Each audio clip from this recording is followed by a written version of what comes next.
Bonjour et bienvenue, on le voit tous les jours. Des géants de la tech prennent des décisions qui impactent directement nos vies numériques. Mais la vraie question, c'est qui leur a donné ce pouvoir? Aujourd'hui, on va plonger au cœur de la souveraineté numérique. C'est un concept devenu absolument essentiel si on veut reprendre le contrôle de notre destin digital. Alors comment on fait? C'est ce qu'on va décortiquer ensemble. Et ça nous amène à une question fondamentale. Pensez-y. Pour les générations qui nous ont précédés, ce problème n'existait tout simplement pas. C'est un défi complètement nouveau qui est né avec la révolution numérique. Alors qu'est-ce qui a bien pu changer pour que la maîtrise de nos propres données devienne un enjeu aussi vital? Pour y voir plus clair, voilà le parcours que je vous propose. On va commencer par le nouveau rapport de force en place. Ensuite, on verra comment le modèle de concentration des données a réussi à s'imposer. Puis, on se penchera sur le dilemme un peu particulier de l'Europe, avant d'explorer une alternative vraiment fascinante, inspirée de la nature. Et on conclura avec une vision d'une souveraineté à l'échelle mondiale. Allez, c'est parti. Première étape donc, le rapport de force. Il y a une règle qui, depuis toujours, domine toutes les stratégies, qu'elles soient militaires ou commerciales. C'est simple. Celui qui contrôle l'information, il contrôle le pouvoir. Et aujourd'hui, à l'ère du numérique, cette règle est plus vraie que jamais. C'est exactement là que le concept de souveraineté numérique prend tout son sens. La souveraineté, à la base, c'est le pouvoir suprême. Et dans une démocratie, ça veut dire le pouvoir par le peuple. Il s'agit donc bien de notre capacité, à tous, de décider de ce qu'on fait de nos données et de nos infrastructures. En fait, c'est carrément notre autonomie qui est en jeu. D'accord, mais la question c'est, comment on en est arrivé là? Comment a-t-on pu construire un système aussi centralisé? Pour le comprendre, il faut s'intéresser à notre deuxième point, ce fameux modèle de concentration qui a fini par s'imposer partout et dont on commence sérieusement à voir les limites aujourd'hui. En fait, tout ça n'est pas le fruit du hasard. Historiquement, les anglo-saxons ont toujours fait d'eux l'intelligence, c'est-à-dire le renseignement, un avantage stratégique majeur. Après 1945, les États-Unis ont assis leur domination mondiale en maîtrisant deux choses, la finance et les données. Et aujourd'hui, cette logique a atteint son paroxysme avec les GAFAM, ces géants qui concentrent une part absolument vertigineuse des données mondiales.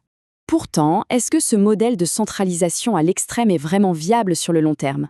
Cette citation nous rappelle une leçon très ancienne. Un système unique, centralisé, une sorte de gigantesque tour de Babel numérique, c'est fragile par nature. Ça porte en lui les germes de son propre effondrement. Et cette comparaison illustre parfaitement le problème. Regardez comment fonctionne la nature, elle est complètement décentralisée. L'information est partout, le pouvoir est distribué. C'est ce qui rend les écosystèmes si incroyablement résilients. On appelle ça l'homéostasie, un équilibre dynamique qui s'auto-régule. À l'inverse, notre modèle numérique actuel, lui, il s'épuise. Il se heurte à des limites physiques, mais aussi sociales, parce que la méfiance des citoyens ne fait que grandir. Donc ça, c'est le tableau général. Mais pour l'Europe, concrètement, qu'est-ce que ça signifie? C'est notre troisième point, le fameux dilemme numérique européen.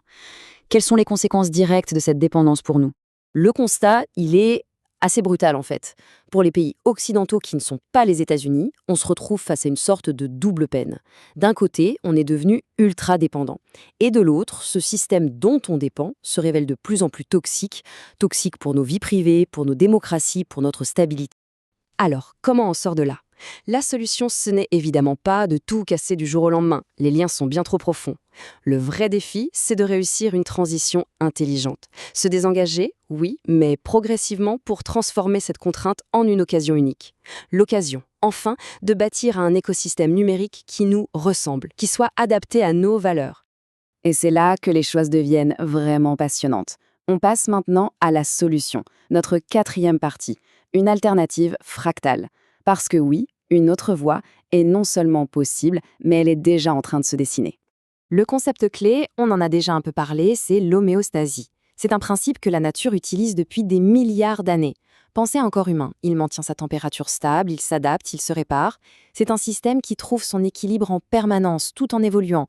L'idée est toute simple, et si on s'inspirait de ça pour notre monde numérique? Alors concrètement, ça ressemblerait à quoi? Ce nouveau modèle repose sur 5 grands piliers. Premièrement, un numérique fractal, c'est-à-dire des petits modules adaptables plutôt qu'un système géant et rigide. Deuxièmement, l'interopérabilité, pour que tous ces modules puissent communiquer entre eux sans problème. Troisièmement, une règle d'or, simple mais révolutionnaire. Une donnée n'est stockée qu'une seule fois à sa source. Fini les copies dans tous les sens, bonjour la fiabilité. Quatrièmement, créer des communs de données pour partager l'accès de façon juste et éthique. Et enfin, le plus important, une surveillance démocratique. Parce que la confiance, ça ne s'impose pas, ça se construit. Et attention, tout ça, ce n'est pas de la science-fiction. Il suffit de regarder ce qu'a fait l'Estonie avec son système X-Road. C'est un État qui fonctionne comme une plateforme. Chaque information, une adresse, un diplôme, n'existe qu'à un seul endroit. Quand un service public a besoin de cette info, il ne la copie pas, il demande un accès temporaire à la source. Le résultat, beaucoup moins d'erreurs, plus de sécurité et une efficacité redoutable. On arrive à notre dernière partie. Et là, attention à ne pas faire de contresens. Cette vision européenne ne prône absolument pas l'isolement. Bien au contraire. Il s'agit en fait de redéfinir notre place dans une mondialisation qu'on subirait moins et qu'on choisirait un peu plus. En fait, cette image résume parfaitement les 3 grands modèles qui s'affrontent. D'un côté, le modèle américain, omniprésent, centralisé. De l'autre, le modèle sino-russe, autarcique, complètement fermé. Et l'Europe, elle, a une carte à jouer en traçant une 3e voie, celle d'une ouverture contrôlée. Ni une forteresse fermée à double tour, ni une passoire. Et au final, le but de tout ça, c'est quoi ? Eh bien, c'est d'abord de protéger les citoyens. En contrôlant quelles données sortent, on limite énormément les risques de manipulation. Ça permet de continuer à avoir des échanges mondiaux, bien sûr, mais des échanges qui sont équilibrés et qui sont choisis. En somme, c'est une façon de rendre la mondialisation plus intelligente, plus juste et finalement plus durable pour tout le monde. Finalement, cette quête de souveraineté numérique n'est peut-être pas du tout un retour en arrière. C'est peut-être même le prochain grand pas en avant. L'étape indispensable pour construire une mondialisation qui, enfin, respecterait la diversité du monde. La question n'est plus vraiment de savoir s'il faut le faire, mais plutôt comment on va le construire, ensemble. Merci beaucoup d'avoir suivi cette analyse.